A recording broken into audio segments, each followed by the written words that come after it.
नमस्कार दोस्तों। आज एक बार फिर आप सभी दोस्तों के सामने एक बहुत अच्छा टॉपिक नॉलेज इज़ पावर उसका 10वां भाग यानी कि पार्ट 10 जो कि मैं आपके सामने अभी प्रस्तुत करने जा रहा हूँ। दोस्तों, हमारे भारतवर्ष में ये पूरी जो वर्षा ऋतु है उसमें ये जो महीना अभी अभी चल रहा है उस मास को हम श्रावण मास बोलते हैं। श्रावण मास का महत्व बहुत हमारी संस्कृति में माना गया है। एक वैदिक यज्ञ के रूप में उसको 4 माहों का समूह, 4 मासों का समूह, और उन 4 मासों का समूह जो है, जो कि वर्षा ऋतु का समय है, उसको हम चौमासा भी बोलते हैं। दोस्तों, तो नॉलेज इज पावर का जो ये 10वां भाग है उसमें मैं आपको भारतीय पौराणिक कथाओं के अनुसार जो श्रावण मास का जो महत्व हमें बताया गया है उसके बारे में थोड़ी सी जानकारी देने का प्रयास करने वाला हूँ। तो दोस्तों, जैसा कि आप जानते हैं कि नॉलेज इज पावर उसकी एक बहुत अच्छी ऐसी वीडियो की सीरीज़ हर हफ्ते में आपके सामने रखता हूँ। तो दोस्तों, ये जो श्रावण मास, श्रावण का महीना चल रहा है, तो उसके बारे में इसी विषय के ऊपर नॉलेज इज पावर में आज थोड़ी कुछ जानकारी आपके सामने रखता हूँ। दोस्तों, नॉलेज इज पावर, जैसा कि हम जानते हैं दोस्तों, नॉलेज का महत्व हमारे जीवन में बहुत बहुत कुछ है। दुनिया में सभी लोग ज्ञानी नहीं होते हैं दोस्तों। ज्ञान इतना सरल भी नहीं है कि सबको बहुत आसानी से प्राप्त हो जाए। तो इस दुनिया में हर कोई ज्ञानी नहीं है, लेकिन एक बात जरूर कहना चाहूँगा कि हर ज्ञानी व्यक्ति जो है, हर ज्ञानी व्यक्ति वो शिक्षित जरूर हो। यानी कि हर शिक्षित व्यक्ति जो है उसके पास ज्ञान होना जरूरी है और ज्ञान होता भी है। हर व्यक्ति ज्ञानी नहीं है, लेकिन हर ज्ञानी पुरुष शिक्षित जरूर है। तो दोस्तों, एक अजीब सी बात यह भी मैं आपके सामने बताना चाहूँगा कि जितने भी शिक्षित लोग हैं, बहुत सारे, यूं कि इस विज्ञान और टेक्नोलॉजी के समय में हम ये भी कह सकते हैं कि हर कोई व्यक्ति शिक्षित होगा। लेकिन अजीब सी एक बात यह है कि जितने भी शिक्षित व्यक्ति यहाँ पर है विज्ञान और टेक्नोलॉजी के समय में, लेकिन उनके पास उस विषय का पूरा ज्ञान नहीं है। जिस ज्ञान के लिए, जिस विषय के लिए उन्होंने अपना अध्ययन किया है, किसी भी विषय में जो भी लोग ने जो भी अध्ययन किया हो उसका पूरा ज्ञान होना चाहिए।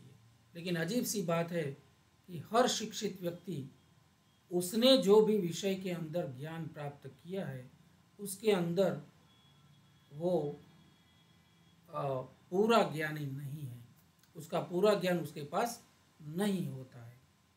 तो दोस्तों, इस बारे में थोड़ी कुछ बातें आज आध्यात्मिक और पौराणिक नज़रिए से मैं आपके सामने थोड़ी कुछ रखने का प्रयास करता हूँ। दोस्तों, हमारे भारतवर्ष में श्रावण मास का महत्व क्यों इतना ज़्यादा है, क्यों हम श्रावण मास को पवित्र मास बोलते हैं, तो ये सारी बातें कुछ वैदिक आधार के ऊपर, थोड़ी कुछ भारतीय पौराणिक कथाओं के अनुसार बहुत शॉर्टली मैं आपके सामने रखने का प्रयास करता हूँ। तो दोस्तों सुनिए श्रावण मास का महत्व। दोस्तों, उसमें सबसे पहला जो मुद्दा है उसमें मैं आपको बोलना चाहूँगा कि हमारे भारतवर्ष में चौमासा जिसको बोलते हैं वर्षा ऋतु, जिसको हिंदी में हम सावन का महीना भी बोलते हैं, तो वो सावन का महीना जो है, श्रावण मास है, वो भगवान शिव जी को, भगवान भोलेनाथ को बहुत प्रिय है। और ये भगवान भोलेनाथ को क्यों प्रिय है? भक्तजनों के लिए भक्ति करने का सबसे अच्छा समय ये श्रावण मास होता है, सावन का महीना होता है।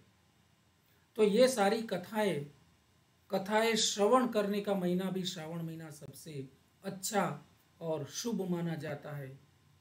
तो इसके कुछ पौराणिक, कुछ वैदिक तथ्यों जो है, उसमें श्रावण मास शिव जी को विशेष प्रिय है।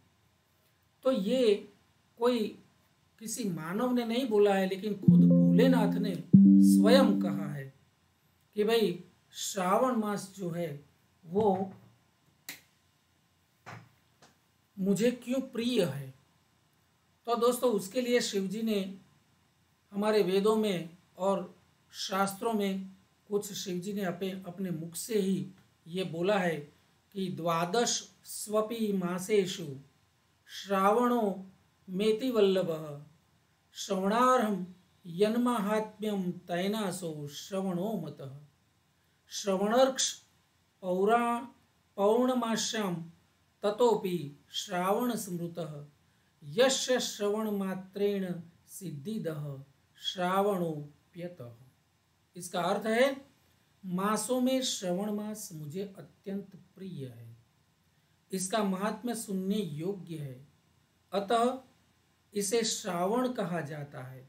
श्रावण मास में जो महात्म्य है श्रावण महीने का, श्रावण मास का, वो सुनने के योग्य है, इसलिए उसको श्रावण मास भी कहा जाता है। दोस्तों, इस मास में श्रवण नक्षत्र युक्त पूर्णिमा होती है।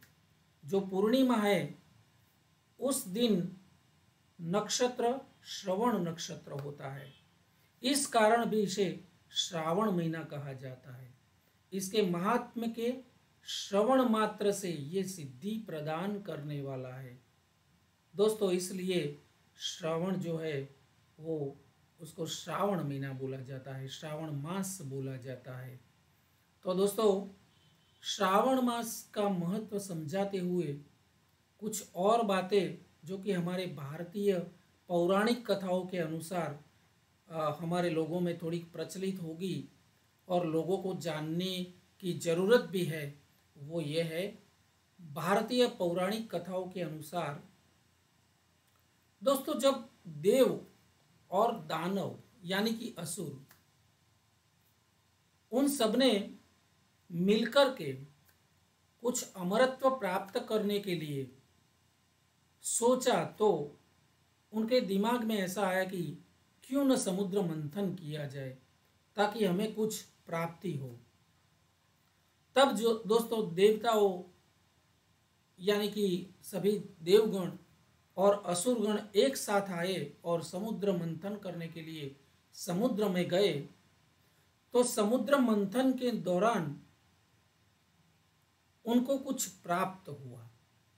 दोस्तों, ये देखिए, समुद्र मंथन के दौरान बहुत ऐसी चीजें प्राप्त हुई, लेकिन कुछ ऐसी चीजें प्राप्त हुई जो अति दुर्लभ थी, देवों के लिए भी और दानवों के लिए भी। तो इस तरह से जब दोनों ने मिलकर समुद्र मंथन किया तो उनको बहुत सारी चीजें मिली। उनमें ज्यादातर आभूषण थे, पशु, देवी लक्ष्मी भी प्राप्त हुए, धन्वंतरी प्राप्त हुए, ऐरावत हाथी प्राप्त हुआ, बहुत सारी चीजें प्राप्त हुई। जब अंत में समुद्र मंथन के दौरान जब हलाहल प्राप्त हुआ, दोस्तों हलाहल जिसका मतलब है एक घातक जहर, जिसके प्रभाव में देवता और दानव दोनों के लिए घातक पुरवार हो सकता है और दोनों का अंत कर सकता है, ऐसा एक घातक जहर हलाहल प्राप्त हुआ। तो दोस्तों जब हलाहल प्राप्त हुआ तो देव और दानवों ने मिलके सोचा कि भाई इसको कौन पी जाएगा। तब ब्रह्मा जी और भगवान विष्णु जी ने भगवान भोलेनाथ यानी कि शिव जी को प्रार्थना की कि हे प्रभु, सिर्फ आप ही हो जो इस हलाहल को आप पी सकते हैं, यानी कि उसका चयन कर सकते हैं। आपके अलावा इस ब्रह्मांड में इसका चयन कोई नहीं कर सकता है, और अगर आप नहीं लेंगे तो हम सबका अंत हो जाएगा। तब जाके भगवान भोलेनाथ ने ये जो जहर था, घातक जहर हलाहल, वो विष पी लिया। लेकिन थोड़ी देर में भगवान शिवजी, भगवान भोलेनाथ का जो कंठ था वो नीला रंग का हो गया। उस दौरान माता पार्वती ने सोचा कि अगर इसका कोई उपाय नहीं किया गया तो किसी भी क्षण भगवान के साथ कुछ भी हो सकता है। तब माता पार्वती ने सूक्ष्म रूप धारण करके उनके शरीर के अंदर, गले के अंदर प्रवेश किया। भगवान शिव जी के गले के अंदर, कंठ में प्रवेश करके वो सारा जहर जो बाकी के शरीर में फैलने से बचा लिया, यानी कि अपने शिव जी के कंठ में ही उस पूरा जो हलाहल था उसको रोक के रखा। तो उनका पूरा जो कंठ है वो नीले रंग का होने से भगवान शिव जी का एक नाम नीलकंठ भी शुरू हो गया। तब से हम भगवान शिव जी को नीलकंठ के नाम से भी जानते हैं। तो दोस्तों, ये सारी जो बातें हुई, ये सारी जो कथा हुई, ये घटना जब घटित हुई, उस समय का जो मास चल रहा था वो था श्रावण मास। तो इसी वजह से भी श्रावण मास का महत्व बहुत ज्यादा है, क्योंकि भगवान शिव जी की पूजा करने का, उनकी भक्ति करने का एक सुनहरा अवसर, बहुत सुंदर अवसर ये मास में हमें मिलता है। तो दोस्तों, ये कहानी थी पौराणिक कथा, लेकिन कभी कभी शास्त्रों में भी उसका वर्णन किया गया है।